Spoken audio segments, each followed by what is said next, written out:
Aloha, inspired moneymaker. Thanks for joining me today. If this is your first time here, welcome. If you're a returning viewer or listener, welcome back. I'm so excited about this episode. If you've ever had, or if you've set financial goals, maybe you want to save more, invest wisely, or build long-term wealth, but you found that life got in the way. You get busy, bills pile up, unexpected expenses pop up, and before you know it, your financial dreams take a back seat. That's why so many people are not saving enough for retirement, lack an emergency fund, or struggle to take control of their financial future. But what if I told you that there's a simple tool that top performers, athletes, and business leaders swear by, something that helps you to stay focused, motivated, and on track? It's called a vision board, also known as a dream board. A vision board is a visual representation of your goals, made up of images, affirmations, and words that remind you of where you want to go. By seeing your financial goals every day, you're reinforcing them in your mind, training your brain to recognize opportunities and increasing the likelihood of making them reality. Even some of the most successful people in the world use them. Oprah Winfrey, Jim Carrey, Steve Harvey, entrepreneur Sarah Blakely, who founded Spanx. They've all talked about the power of visualization in their success. So today, I hope to cover things like the science behind visualization and why it works, how to create a vision board that actually drives results, how to overcome limiting beliefs that hold you back, the missing link between vision and action, and how to build wealth with purpose and impact. If you're ready to train your brain for financial success, you don't want to miss this conversation. Before we get started, this episode is brought to you by my financial advisory firm, Runnymede Capital Management. I want to invite you to take advantage of our 3-minute financial plan. Head over to inspiredmoney.fm/getplan. You'll go through some questions. It just takes 3 minutes, and you'll get a personalized snapshot to help kick off your financial journey. So a little planning goes a long way. Check it out. And afterwards, I'm happy to set up a call with you to discuss it. Let's bring in our panelists. I'm so excited that they're here. Let's start with John Assaraf. He is a leading mindset and behavioral expert, CEO of Neurogin, and 2-time New York Times best-selling author, known for helping individuals and businesses unlock their fullest potential using neuroscience-based training. He's built 5 multi-million-dollar companies, appeared on Larry King Live, Anderson Cooper, and the Ellen DeGeneres Show, and has been featured in 8 films, including The Secret. John, welcome to Inspired Money. Andy, great to be with you. And I hear that you have a goal of wanting to touch 1 billion people's lives.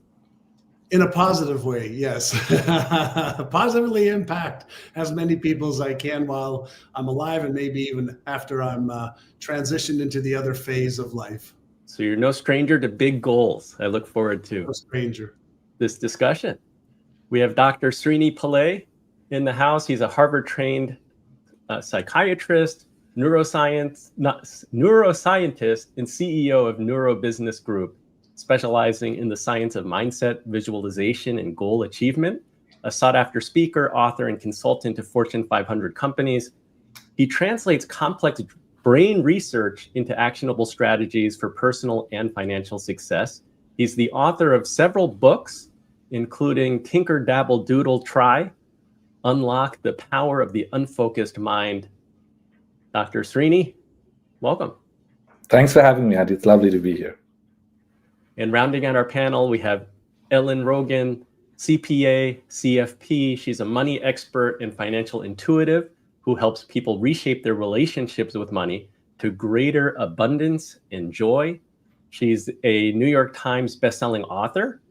One of her books is Picture Your Prosperity, and her insights have been featured on CNBC, ABC, NPR, Time, and Oprah Magazine.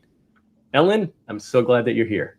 I am so glad to be here with you all. I'm so excited about this topic. It's one of my favorite ones. Well, I'm excited for many, many reasons. I understand that John and Srini are good friends going way back. And then you mentioned something about your book. Yeah, we quote one of Srini's books in the beginning of our book, talking about the science behind the power of visualization.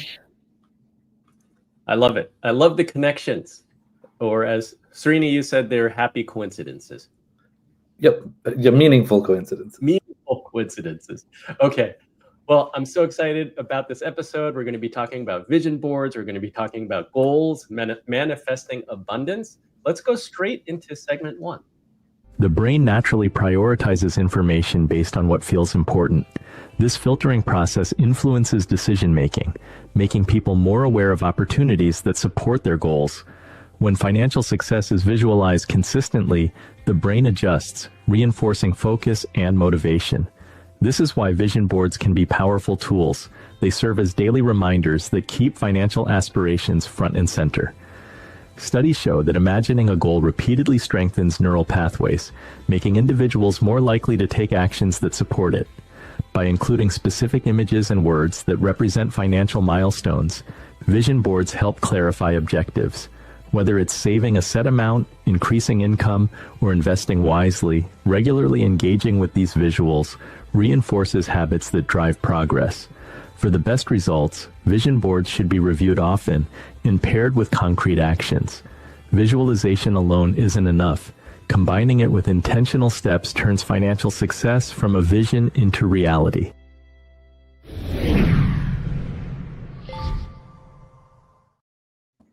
John, get us started, because you're a living example of this. I know that you've studied how visualization reshapes the brain. Can you share your experience at age 19 after dropping out of high school? What's happened neurologically since then, since you've repeatedly focused on your future vision? Sure. So when I was 19, I had a wonderful mentor who was a student of Napoleon Hill's book, Think and Grow Rich. And at 19, he asked me what I wanted to achieve. And I wrote down the amount of money I wanted to make, when I wanted to retire by, what kind of lifestyle I wanted to live. And he then asked me, did I have the identity to achieve those things? And the answer was clearly no. And I almost didn't even know what he meant by identity. And he said, you will never earn more than your identity will allow you to earn, or your hidden self-image. And so every day, he would have me look at my goals that were in writing of how much money I wanted to achieve, when I want to retire by, who I want to help, etc. And in addition to looking at my goals, I started to create these visual representations, whether it's a car, a home, traveling. And every day I would sit there and I would look at it. I would read my goals. I would run my fingers across the paper that I had that was laminated at the time. I would close my eyes and I would see myself in the car, in the home, making the money that I want to make, making a difference in the world. And he shared with me back then that astronauts were visualizing to prepare themselves for missions to the moon. He said Navy SEALs were visualizing, Olympic athletes were visualizing. And he said visualization is a mental and emotional simulation. And I later found out that, those neurons that we fire when we visualize and emotionalize and backed by action, they wire together and formulate these new pathways or new software programming of the brain, which then obviously can affect behavior. And when you repeat that, now you start to upgrade your identity, your beliefs, and your habits for achieving those goals. So it was a combination of visualization plus affirmations plus images plus doing the right actions consistently. Very powerful. Big changes in your life. No doubt. Big, huge changes. I started off, making $1.65 an hour working in a shipping department when I was 19 to making tens of thousands of dollars a month in my early 20s. To making millions of dollars a year by the time I was in my late 20s, all because I followed this process of what I call today is inner sizing and priming my brain daily to focus on what I want to achieve versus what I didn't want to achieve or the obstacles in the way. Srini, you have a client that found a spouse. So vision boards can cover all aspects of one's life. How important is specificity? when creating a vision board? Well, I think specificity is especially important, and relevance is also important.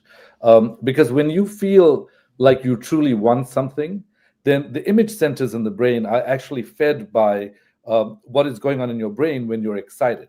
So firstly, at a general level, there is a condition known as aphantasia, which is when people cannot actually generate an image at all. And if you look in their brains, what you actually see is that the image center is activated, but the areas that are responsible for integrating sensations are not, telling us how important integrating those sensations are to the final vision.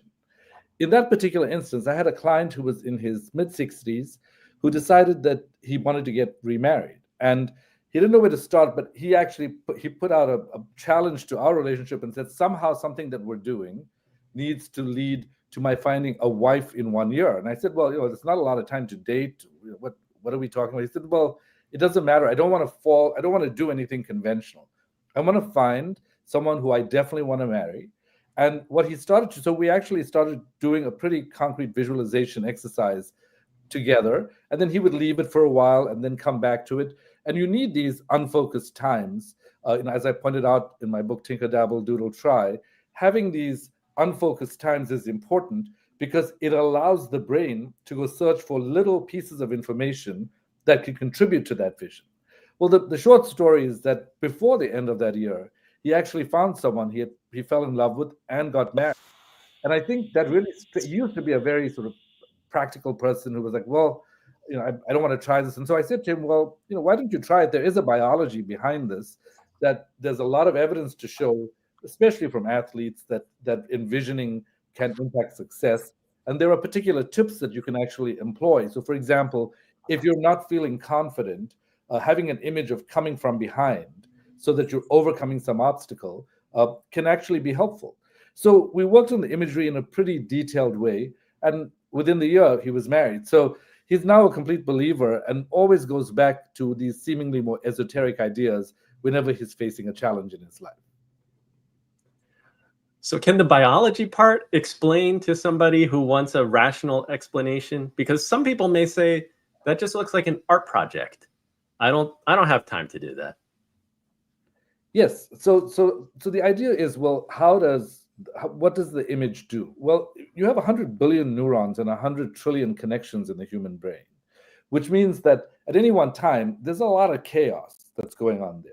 So any kind of clarity that the brain can get so that you're articulating to it what your blueprint is can actually help you navigate toward that blueprint.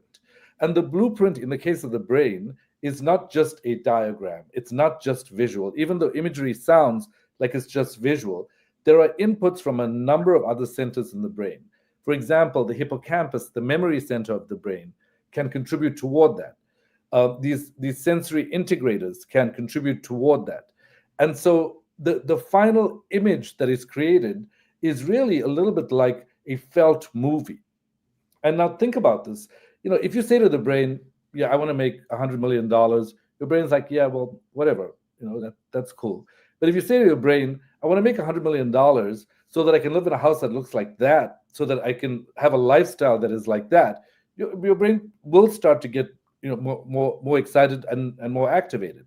But I think, as you're going to be pointing out, there are a lot of obstacles that can stand in the way of that, like just being cynical about it or having limiting beliefs about your own possibilities, because the vision does need to be unleashed to be the full blueprint that it is. And I think, as John pointed out, John actually has the ability. The interesting thing about John is that he's so articulate and clear, but when you're in his presence, you immediately get a sense of the transcendence of his own consciousness. He's connected to some other zone of consciousness that I think it comes from a willingness to surrender because he believes in something greater. Mm-hmm. And so one of the things I will often say to people is that imagery is not just about imagining something. It is about noticing a pattern that could apply to you. That reality doesn't only work in logical ways. You don't just say, I have a goal, and then you have a strategy. Most business strategies fail. So just because you have a linear strategy doesn't mean that something's going to work out. You're human, and your brain responds to powerful stimuli and blueprints like imagery. Thank you. Anybody who has experience knows that the path to success is not a straight line. It's a very crooked and wavy line. So you have to embrace that process. Ellen, in Picture Your Prosperity, you emphasize financial visioning with a prosperity picture.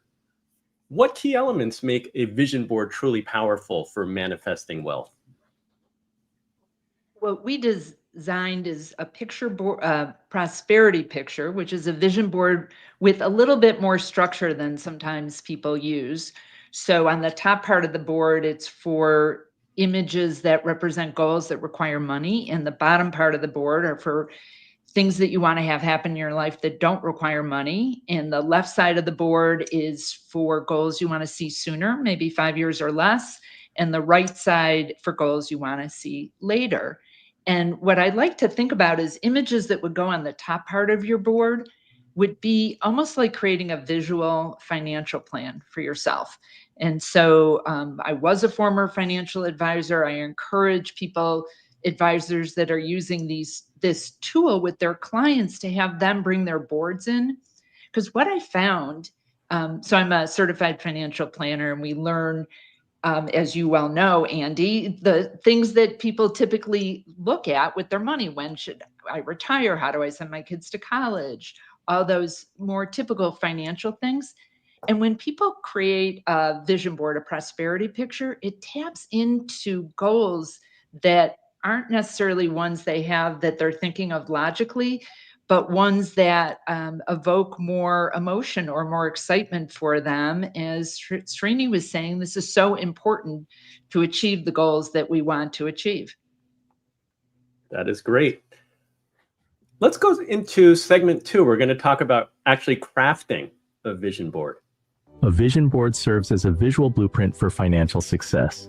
Carefully selecting meaningful images, words, and symbols can present a constant reminder of their financial aspirations. Begin by defining clear, specific financial goals, whether it's saving for a home, paying off debt, or building wealth. Assign measurable targets and realistic timelines to track progress. Cut out images from magazines, print online visuals, or use personal photos that represent desired goals and outcomes. Quotes and affirmations strengthen a positive financial mindset. Choose a format that suits your preference. A physical board using poster board or a cork board offers a hands-on experience, while a digital version allows for easy updates. Place the vision board where you can see it daily. Regularly reviewing and updating it ensures alignment with evolving financial objectives. With consistent engagement, a vision board becomes a powerful tool for financial clarity and success.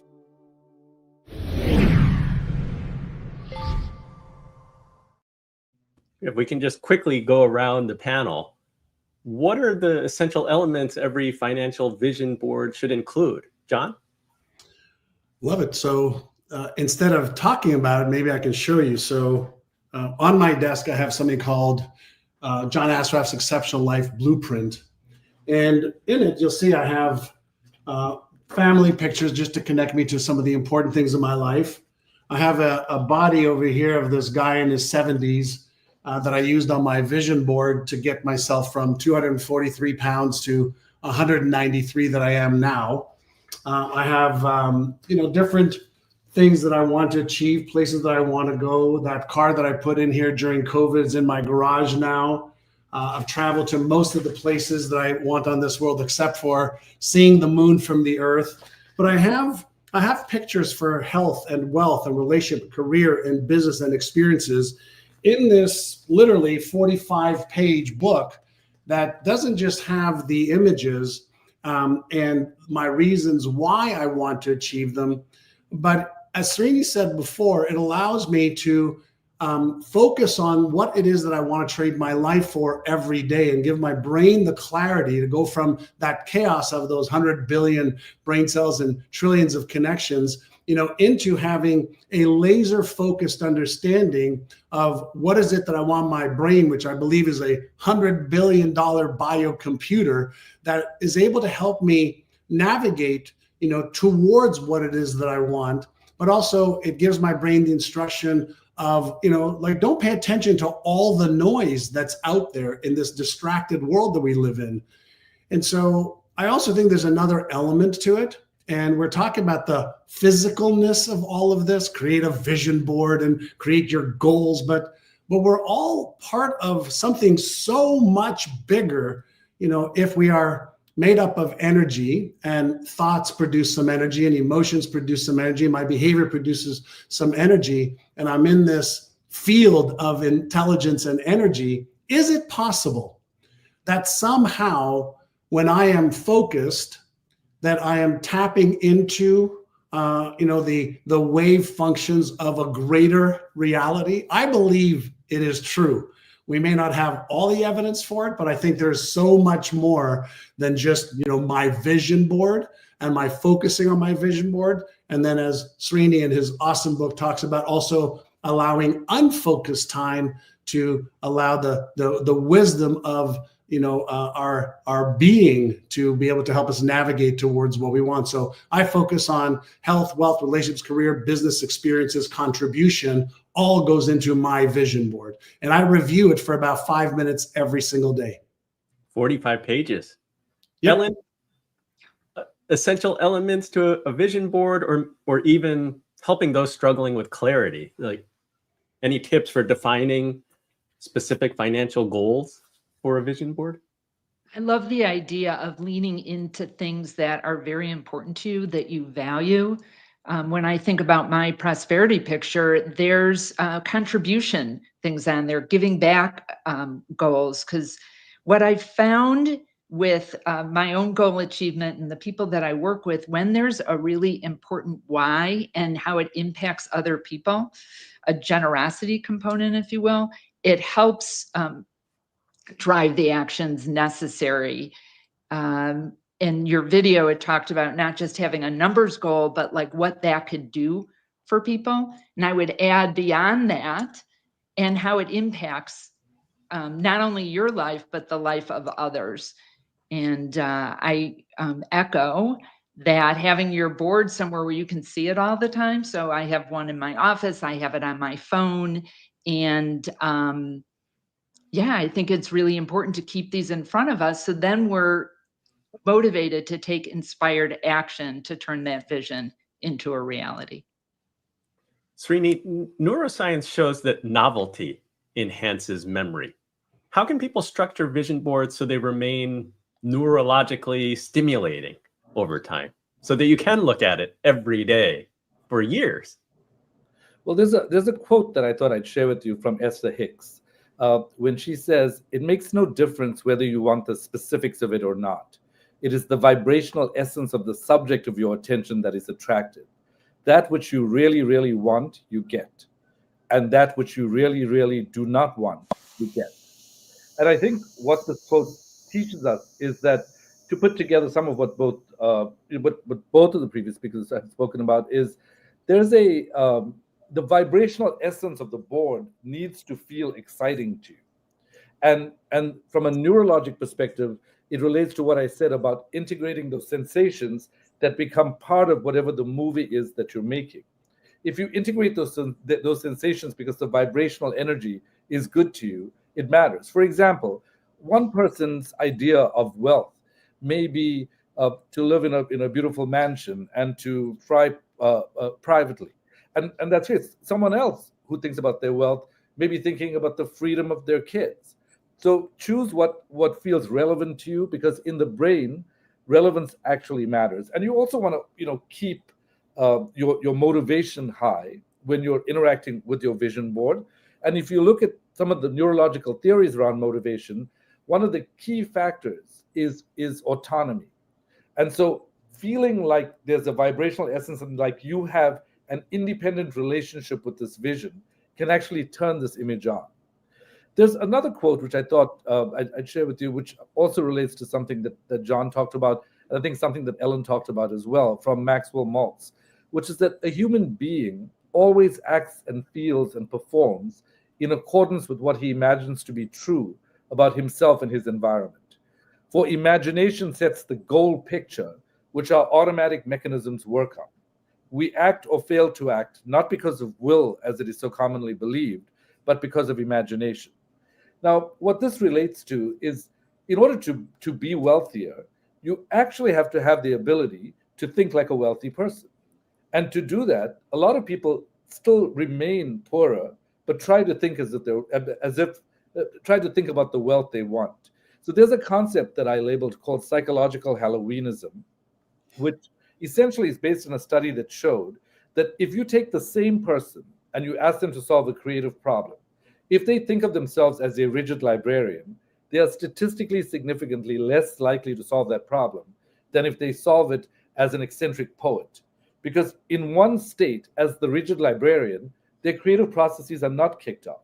In the other state, as someone who's an eccentric poet, they suddenly have the permission to reach their goals.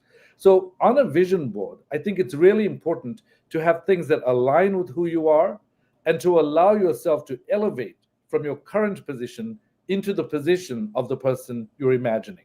Paradoxically, it's not about waiting until you become that person. You become that person now, and then you act like that person, and you realize what that person would realize. John, I've heard you talk about you have to choose the identity that you need to be to achieve the things that you've set as your goals on your vision board. Can you talk a little bit about how do you structure your exceptional life blueprint that you showed us? Sure. How do you engage both the conscious and the subconscious mind?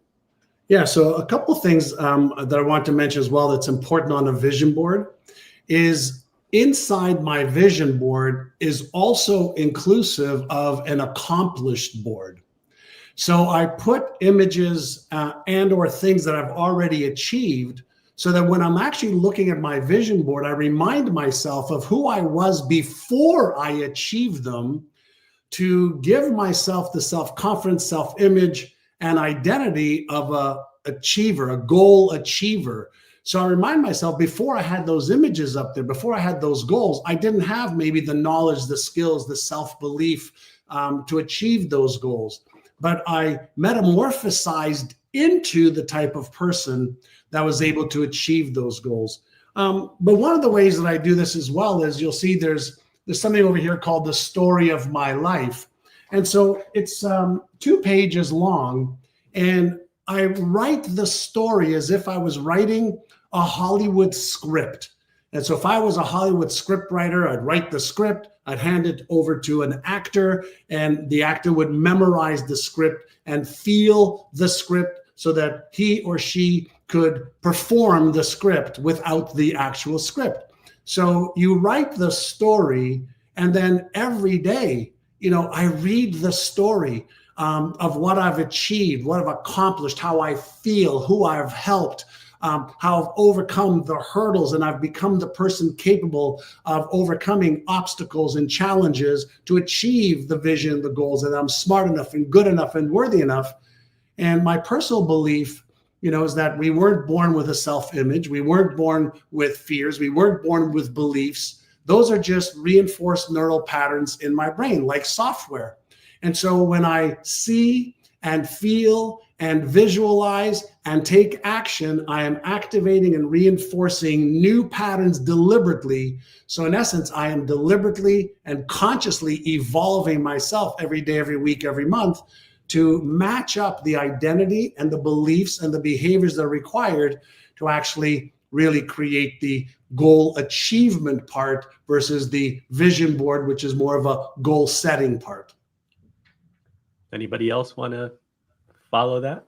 Well, I was just thinking when John was speaking that part of this is also attentional training, right? So if you have, let's say you have 10 units of attention in your brain. If you spend no time envisioning what you want, then you're not training your attention to look for what you want.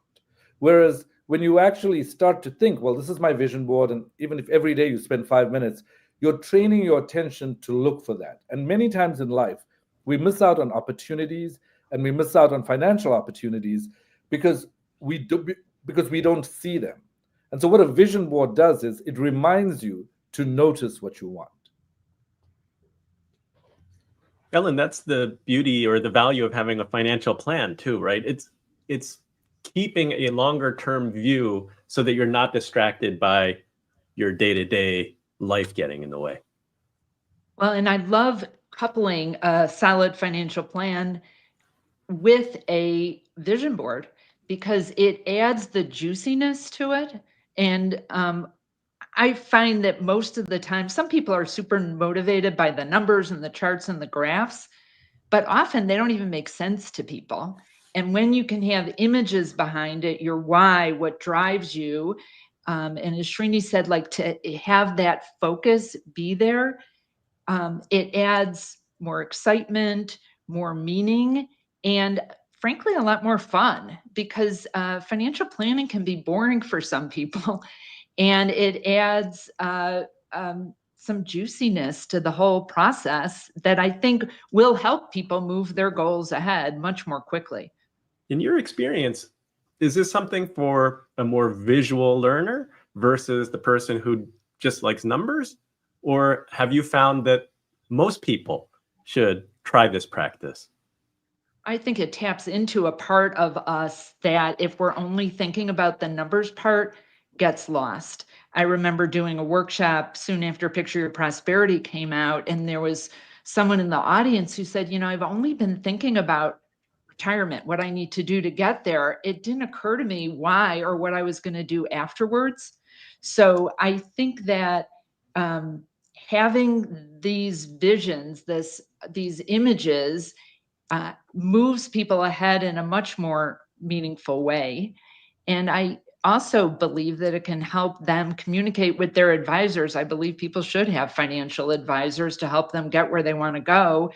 And it makes the conversation a lot more meaningful and customized. I think most advisors say we customize financial plans for our clients, but truly, if you were able to share a vision board with an advisor, it would be so helpful. I think back about a client who, when I was working with individuals doing planning, she came in and said, I really want to be retired at age 54.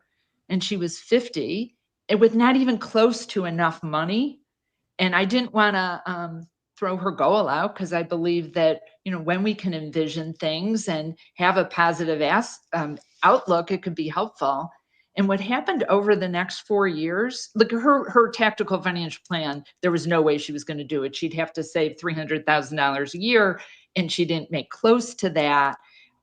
She ended up inheriting money she didn't expect to inherit. I don't think a man is a plan, but she met this great guy that ended up bringing additional wealth to her situation. And by age 54, she was able to retire. She chose not to, because she wanted to find work that was more meaningful. But this process has magic to it. As John said, we can tap into some forces that are not able to be seen.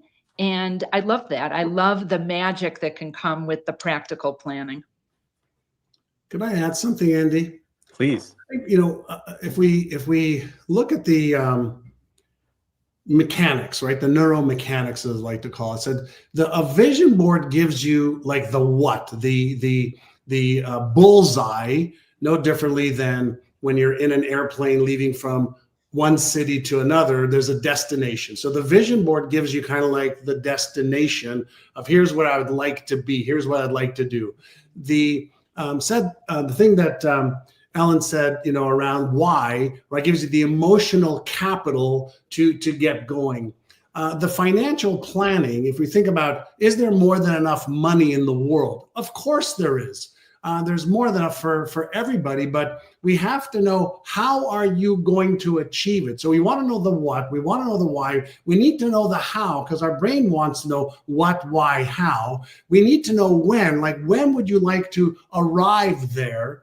And then if we say, okay, what tools and resources can we use to make that a reality?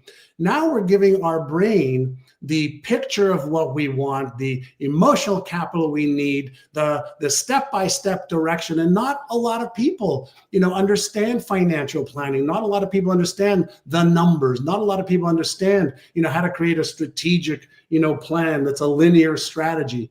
And so our brain needs that, or if we don't have that, then we have doubt, fear, worry, uncertainty. And that means that we're not going to take the actions required to actually move forward. And so we want to almost like, when a rocket ship's about to take off, it's like they do these checks and they go check, check, check, check. And now we can have the ability to take off. Our brain does the exact same thing. If all systems are not go, we're in a state of stress and fear. And a stress and fearful brain that's not trained will not take action. Thank you for that. That is the perfect segue to the next segment, overcoming limiting beliefs. Limiting beliefs about money can block financial progress, shaping attitudes toward earning, saving, and investing. These beliefs, often formed early in life, influence financial decisions in ways that may not serve long-term success. Common limiting beliefs include thoughts like money is hard to make, or wealth is only for a select few. Identifying these patterns allows individuals to replace them with more constructive perspectives. Reprogramming techniques can shift financial mindsets. Positive affirmations such as, "I am capable of financial success," reinforce confidence. Gratitude practices help redirect focus toward progress rather than scarcity. Visualization and meditation can rewire subconscious patterns, making financial goals feel more attainable. Financial literacy and understanding money management reduces fear and uncertainty, empowering individuals to make better financial choices. By replacing negative beliefs with empowering ones and applying practical financial knowledge, individuals can break mental barriers and cultivate lasting financial abundance.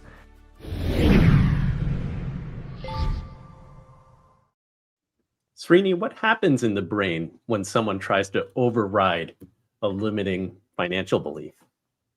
Well, I'll tell you a brain study that I think addresses this area quite nicely.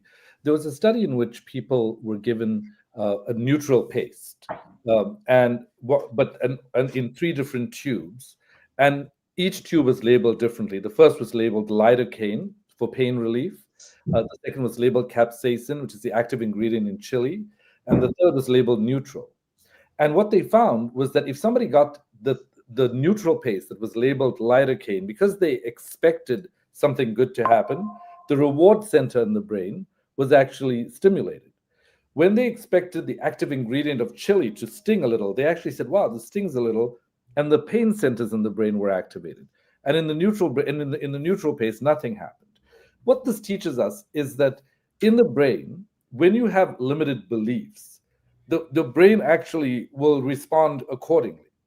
Whereas when you think in terms of possibility rather than probability, I always tell people that if you want an exceptional life, by definition, an exception is low probability. High probability is having the same amount of money as anyone else. If you want a large amount of money, you're going to be in a minority.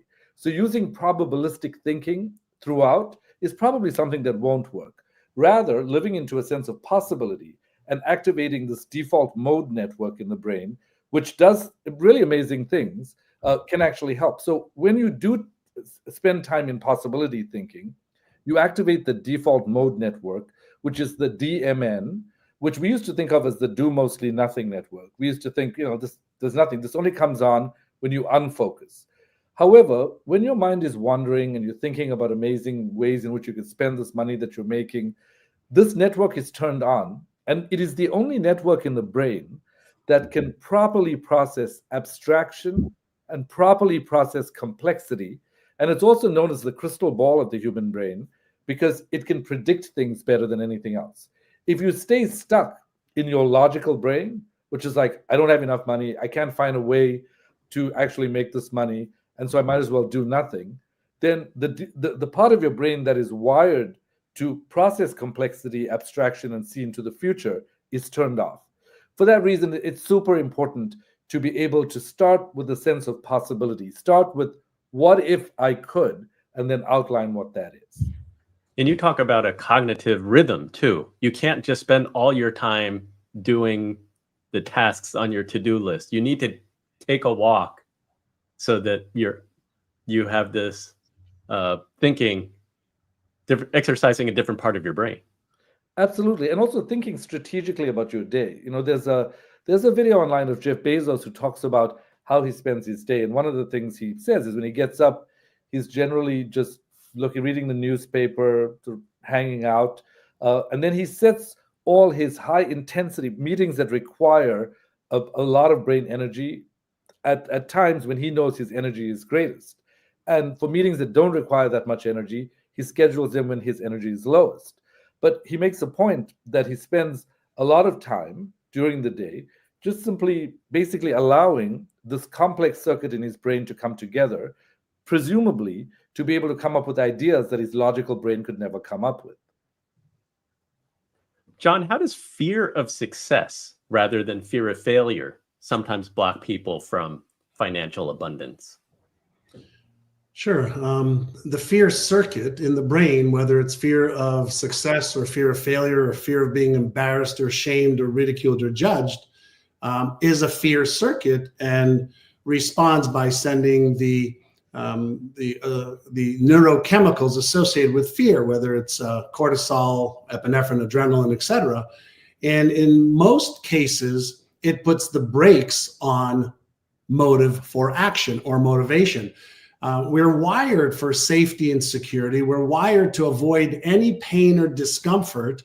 And so if we have a fear reaction and we don't know how to turn the fear into fuel, because the neurochemicals of fear are actually very, very powerful. But what happens with a lot of people is if they're afraid of failing or succeeding or being embarrassed or ashamed or ridiculed or judged, they want to move away from those feelings. And in most cases, it means that they're going to retract back into their habitual zone, their familiar zone, because they feel safe there. And so fear, when you understand that you're usually not afraid of what you think you're afraid of, you can use that as a way to become aware that something is triggering my fear circuit. And what I teach in my book, Inner Size, and also in my app, Inner Size, is how do I become more aware when my fear circuit is activated? And how do I turn it off so I can tap back into, and behind me you can see I've got Frankie's monster on one side and Einstein on the other side. Usually when my fear circuit's activated, my Frankie's monster is activated, and Frankie's monster is going, well, what if you fail? What if you succeed and nobody loves you anymore? What if you're abandoned? What if you're embarrassed, ashamed, ridiculed, or judged? Well, taking a few slow, deep breaths in through your nose and slowly, slowly, slowly out through your mouth. I call that take 6, calm the circuits. We want to calm that sympathetic nervous system that's firing off those electrical and neurochemical releases in our body. And we want to turn back on our Einstein brain, which is our CEO, executive director part of our brain. So we can say, okay, what's causing this fear of success? Like, what is it about achieving success that I'm actually wanting to not go there? And now we can start to become more aware. And in that awareness, we say, oh, I'm afraid of being alone or abandoned or being taken advantage of. And now we can start to have a healthy inner dialogue with us and saying, is that really true? And what can I do about that so that it does not happen? And we can start to have a healthy understanding that our brain wants to protect us, keep us safe, keep us away from real or imagined pain. But we can override that natural circuit, firing around that topic with a little bit of inner size, right? Strengthening key parts of our brain so we can take action and achieve the goals that we actually want to achieve. Ellen, your thoughts? I want to focus specifically on fear around money.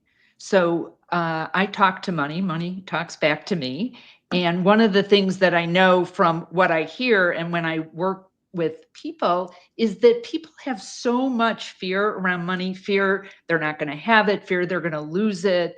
I've worked with people with hundreds of millions of dollars and people with very, very limited means. And I think people with less money think, well, if I had tons of money, why would I ever fear it? But it's just not the case. I think that more often than not, there's this level of anxiety, and it is crucial to be able to deal with that, because when we are freaked out about money, in a book called Scarcity, the researchers found that your IQ actually drops when your back is up against the wall with money. Well, how can you possibly make a good decision if you're freaked out? And so it's no small matter to be able to deal with our fears around money. I believe that most of the problems in the world are from people focusing on lack versus abundance. And there's ways, like John was saying, with taking deep breaths, and the video talked about with gratitude and generosity, that are beautiful ways for us to lower stress that we have around losing what we have or not having enough or making bad decisions with money. Thank you. Let's go to segment 4. Turning financial aspirations into reality requires more than visualization. It takes strategic planning and consistent action. A clear roadmap bridges the gap between ambition and tangible results. The SMART framework helps structure goals. Set goals that are specific, measurable, achievable, relevant, and time-bound. Instead of saying, I want to save money, define a concrete target like, I will save $5,000 within 12 months by setting aside $417 per month.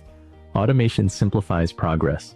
Setting up automatic transfers to savings or investment accounts builds consistency and removes the temptation to spend.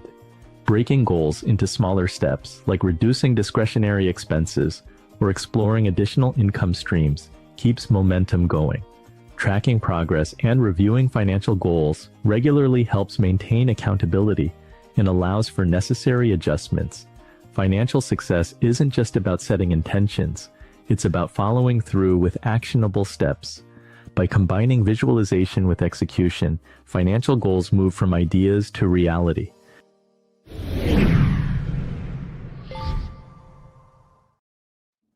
John, you emphasize action in your work. What's your best advice for translating visualization into measurable results? So I think it depends on who you are. And I don't agree with some of the SMART goal setting,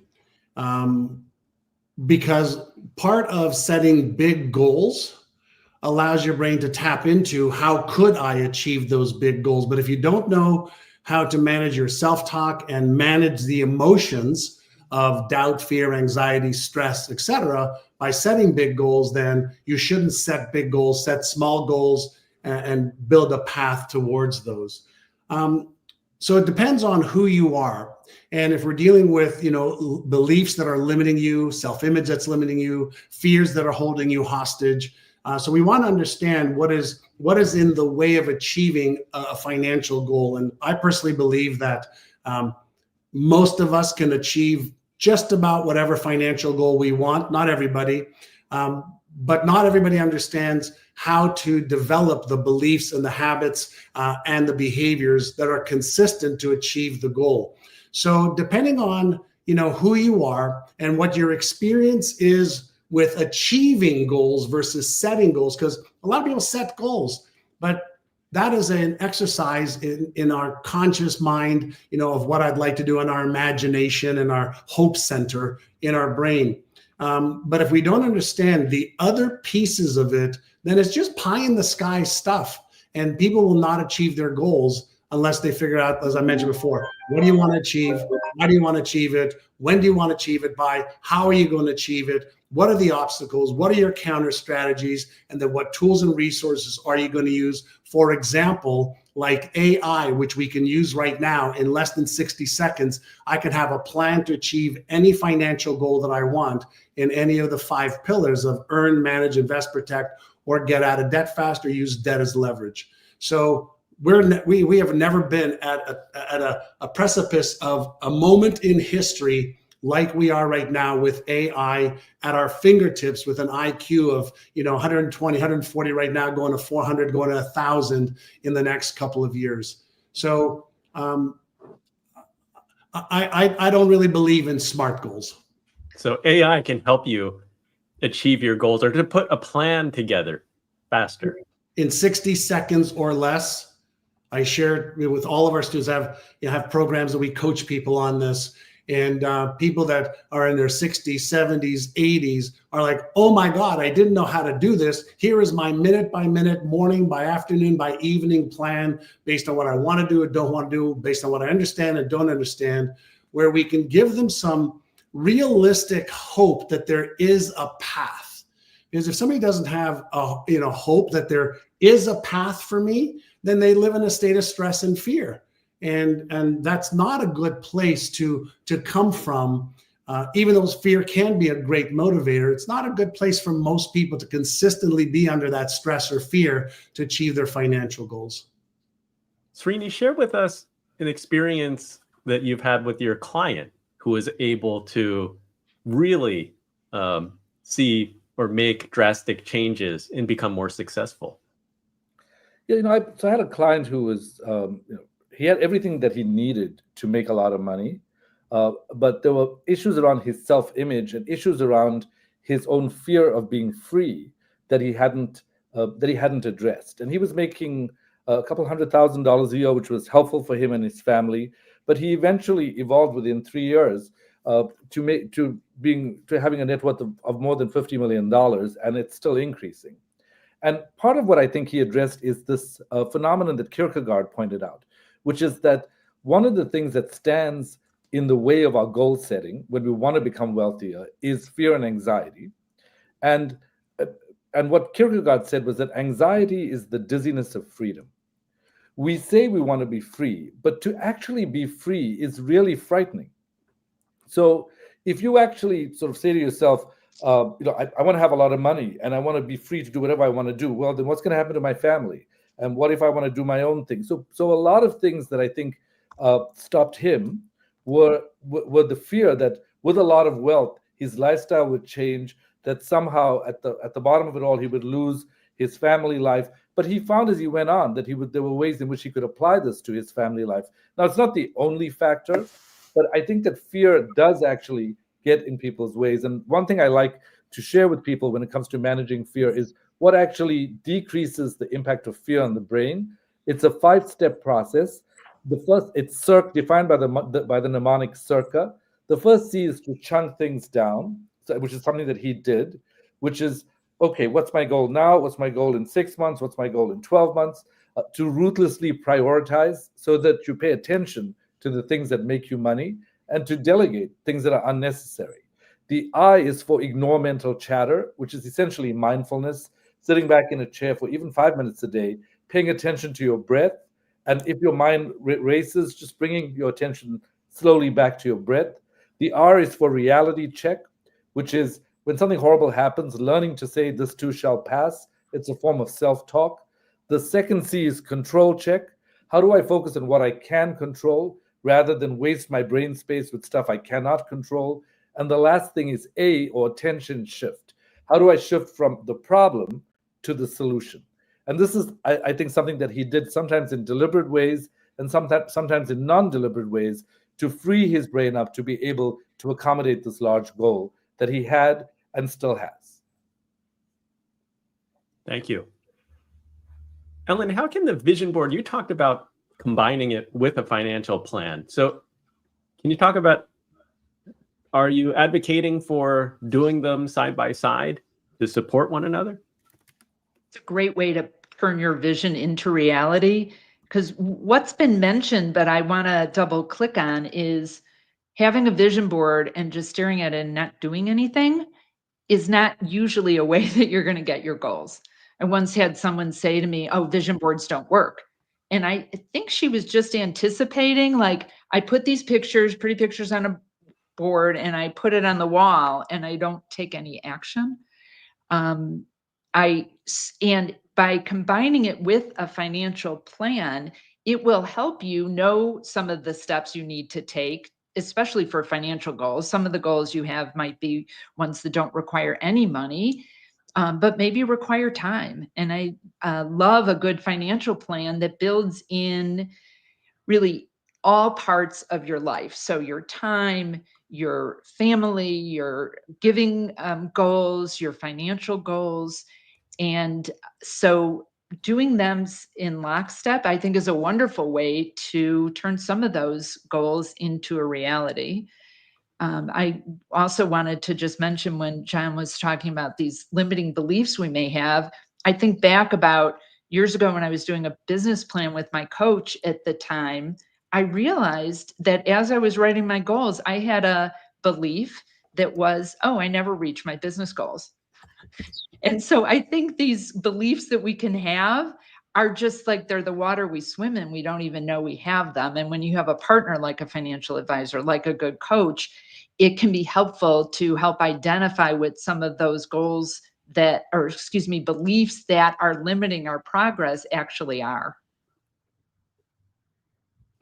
Thank you so much. Let's wrap it. Let's bring it home with our last segment. Financial success becomes more meaningful when it aligns with ethical values and contributes positively to society. Balancing wealth creation with purpose fosters long-term prosperity while making a difference. Shifting from a scarcity mindset to an abundance perspective encourages collaboration and generosity. Viewing financial opportunities as limitless rather than a competition opens doors for sustainable success. Ethical wealth creation takes many forms. Impact investing channels capital into ventures that generate both financial returns and positive social or environmental impact. Businesses that adopt corporate social responsibility practices, such as fair labor policies and sustainability initiatives, enhance both profitability and social impact. Philanthropy plays a key role in purposeful wealth management. Allocating resources to charitable causes strengthens communities and reinforces the idea that financial success can benefit more than just the individual. By integrating ethical principles into financial decisions, wealth becomes a tool for positive change.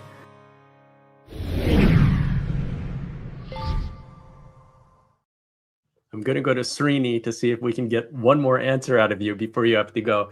Can you comment on the importance of meaning, purpose, and virtue?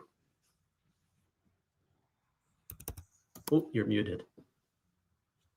Sorry, I think meaning and purpose are incredibly important as they relate to motivating factors. Because when someone has meaning and purpose and feels aligned with their vision, their intrinsic motivation is actually increased. And then your ability to execute on that action matters. I think virtue is incredible, but I think along with virtue should come self-compassion. Studies on coaching have shown that goal-oriented coaching is actually less effective than compassion-oriented coaching. And that's in part because if you're only focused on your goals constantly and you want to remain a certain way, virtuous in a sense, you will stop being forgiving toward yourself, and your sympathetic nervous system is in overdrive. So from time to time, I like to say to people that when it comes to our virtues, I think we all have these light sides, but we also have darker sides to ourselves, and learning to accept, understand, and work with those things is as important as the virtues that you're speaking about. And thank you so much for having me on. I'm sorry that I have to drop up, but it's lovely seeing you and interacting with John and Ellen as well. Lovely to have you. Thank you for joining. Ellen, you did talk about the importance of giving earlier. How can people balance wealth creation with social responsibility so that they don't feel like they have to sacrifice one over the other? First, I want to say that generosity precedes prosperity. It really is the engine. I get a little frustrated sometimes when I'll hear people say, oh, when I have more money, I'll give back. Like, give forward. It loosens your grip on money and really helps more flow in. It reduces our stress level. There's something called subjective wealth, that when we give money to charity, we actually feel like we're wealthier. And so in terms of building it into a plan, I think it should be part of your plan. I love the idea of giving a percentage of your money away, because then as your income rises, you proportionally give more. If your income goes down, you give less. If you're working with an advisor, to talk about what's important to you and how do you actually build that into your plan. And it can, of course, from a tactical standpoint, bring tax benefits, help you in lots of ways financially as well. But it's one of my favorite tools for stress reduction and prosperity creation is being generous. So there are benefits on many levels. John, what's your take? You talked about how charity and giving is an important part of your vision board and your goals. What's your take on trying to align your financial success with personal values? Yeah, for me, it's right up there with oxygen. And I love what Ellen said. I just wrote give forward. Think about energy. We are energy, our thoughts are energy, our behaviors are energy. And when you're in a scarcity mindset, right? It can either be in scarcity, security, success, or significance. When you're in a scarcity mindset and you're holding on as if there's not enough, I personally believe, now this is going to be a little bit off topic, but I believe that the universe matches our emotional state and our beliefs. So if we believe I need to hold on, then the universe holds on. But when we release, when we give forward, the universe matches, almost like we're sending out a boomerang that keeps coming back to you, and we cannot outgive the universe. So I think there's different ways to give.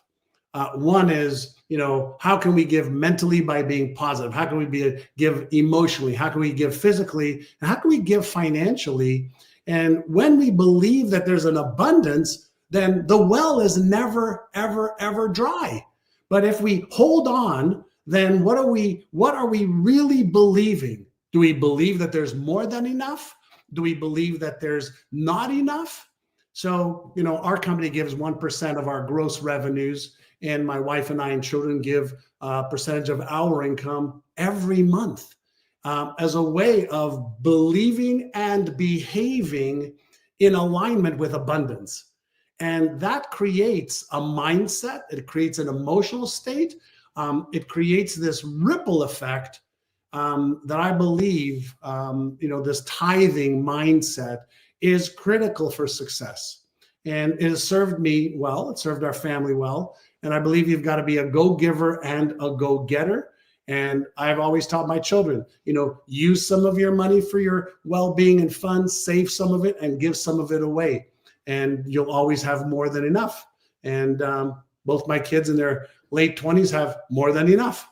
So I love that balanced approach to life. Ellen, any closing thought before you have to go? My closing thought is I love, Andy, that you're having this conversation. I started in financial services many years ago, and you would not have had a vision board conversation from someone with your credentialed background. You would not have had a conversation about our belief system. And still, it's not being had enough. So I just want to thank you for the work that you're doing in the world. And thank you for inviting me to be on the show with you. Thank you, Ellen. Thank you for joining today. John, any final thought from you? Listen, my final thoughts, I'm going to echo what Ellen said. And it's great to meet Ellen and to connect with my buddy Srini. There's more than enough for all of us.